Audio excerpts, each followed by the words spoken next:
Hello everyone, this is Shivangi. Welcome to Shiv class. इस video में discuss करने वाले हैं हम 10th 5 ईयर प्लान जो आपका 2002 से लेकर 2007 तक चला था। तो इसके क्या टारगेट्स थे, क्या अचीवमेंट रही, वो हम देखते हैं। तो 10th 5 ईयर प्लान किसकी लीडरशिप में हुआ था? अटल बिहारी वाजपेयी जी की लीडरशिप में हुआ था। तो सभी के आपको ध्यान रखना है कि किस 5 ईयर प्लान के दौरान कौन प्राइम मिनिस्टर था, क्योंकि जो चेयरमैन रहता था प्लानिंग कमीशन में वो प्राइम मिनिस्टर रहता था। ठीक है। तो 2002 से लेकर 2007 तक चली। इस प्लान का जो साइलेंट फीचर था, मुख्य विशेषता जो थी वो क्या थी? प्रमोट करना इंक्लूसिव ग्रोथ और इक्विटेबल डेवलपमेंट को। समावेशी विकास मतलब सभी को लेकर चलना है, केवल एक हम बोले सेक्टर को या एक क्लास को लेकर नहीं, सभी को एक साथ लेकर चलना है। और जो डेवलपमेंट होना चाहिए वो न्याय संगत होना चाहिए। ठीक है। फिर बात करते हैं इसका एम क्या था? डबल करना पर प्रति व्यक्ति आय, पर कैपिटा इनकम को इंडिया की इन नेक्स्ट 10 ईयर, आगे आने वाले 10 सालों में जो प्रति व्यक्ति आय है भारत की, प्रति व्यक्ति आय को दोगुना करना है। और रिड्यूस करना है पॉवर्टी रेशियो 2012 तक कितने 15% से। इसका ग्रोथ रेट कितना था? 8.0% था, लेकिन अचीव हुआ कितना? सिर्फ 7.6%। और इसका एक यूनिक ऑब्जेक्टिव और भी था कि जो जेंडर बेस्ड डिस्क्रिमिनेशन है, लिंग आधारित जो भेदभाव होता है उसको कम करना। और इसने इम्पोर्टेंस दी प्रोवाइड करनी है ट्रेनिंग और एम्प्लॉयमेंट अपॉर्चुनिटी किनको? महिलाओं को। तो इस पे इस पे भी फोकस था इस प्लान का। और इस 10th 5 ईयर प्लान में ही चौथा यूनिवर्सलाइजेशन ऑफ एलिमेंट्री एजुकेशन को अडॉप्ट किया गया था। ठीक है। आपको ध्यान रखना है कि यूईई यूनिवर्सलाइजेशन ऑफ एलिमेंट्री एजुकेशन किस में अडॉप्ट की गई थी ये स्ट्रेटेजी 10th 5 ईयर प्लान में।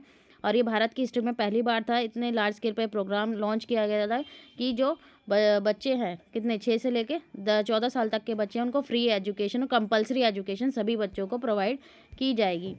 और इसकी अदर स्ट्रेटजी क्या थी? जो क्वालिटी ऑफ एजुकेशन है उसको इम्प्रूव करना है। सिर्फ ये नहीं कि सभी को बच्चों को 6 से 14 साल तक के बच्चों को फ्री एजुकेशन प्रोवाइड करानी है, साथ साथ जो एजुकेशन की जो क्वालिटी है, जो उसकी गुणवत्ता है, उसमें भी सुधार करना है।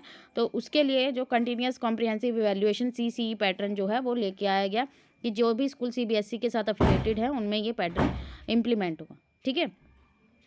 और दूसरी स्ट्रेटजी जो 10th 5 ईयर प्लान में रही भाई वही फ्री एजुकेशन, जिसमें सर्व शिक्षा अभियान चलाया गया था। यूनिवर्सल जो था भी मैंने आपको बताया यूनिवर्सल ऑफ एजुकेशन। तो इसी के अंदर जो अभियान चलाया गया था वो क्या था? सर्व शिक्षा अभियान, जो लॉन्च हुआ था 2001 में, जिसमें फोकस क्या था, जिसका मोटिव क्या था कि फ्री और कंपलसरी एजुकेशन प्रोवाइड करना है। जो एज ग्रुप के बच्चे हैं 6 से लेकर 14 साल तक के बच्चे, उनको फ्री एजुकेशन और कंपलसरी एजुकेशन जो है उन्हें प्रोवाइड करनी है। और अदर स्ट्रेटजीज में क्या रही कि राष्ट्रीय माध्यमिक शिक्षा अभियान भी चलाया गया था। ठीक है। ये किसके लिए था? जो सेकेंडरी एजुकेशन है उनके लिए चलाया गया था ये वाला प्रोग्राम। तो आपको ध्यान रखना है सर्व शिक्षा अभियान किनके लिए था? जो 6 से 14 साल तक के बच्चे हैं उनके लिए फ्री एजुकेशन, कंपलसरी एजुकेशन। और राष्ट्रीय माध्यमिक शिक्षा अभियान जो सेकेंडरी एजुकेशन है उसके लिए चलाया गया था, जो 2009 में लॉन्च हुआ था। तो आपको ध्यान रखना है उसका टारगेट ग्रोथ जो रहा था वो 8.8% था। ठीक है। तो ये दोबारा रिपीट हो गया, यहाँ 8% है आपका। और एक्चुअल ग्रोथ रेट जो रही वो 7.6, मतलब अचीवमेंट जितनी टारगेट रखी गई थी उससे अचीव कम हुई। ठीक है। तो यहाँ पे टॉपिक खत्म होता है। आई होप आपको क्लियर हो गया होगा। अगर वीडियो अच्छी लगी हो तो like it, share and subscribe my channel. Thank you.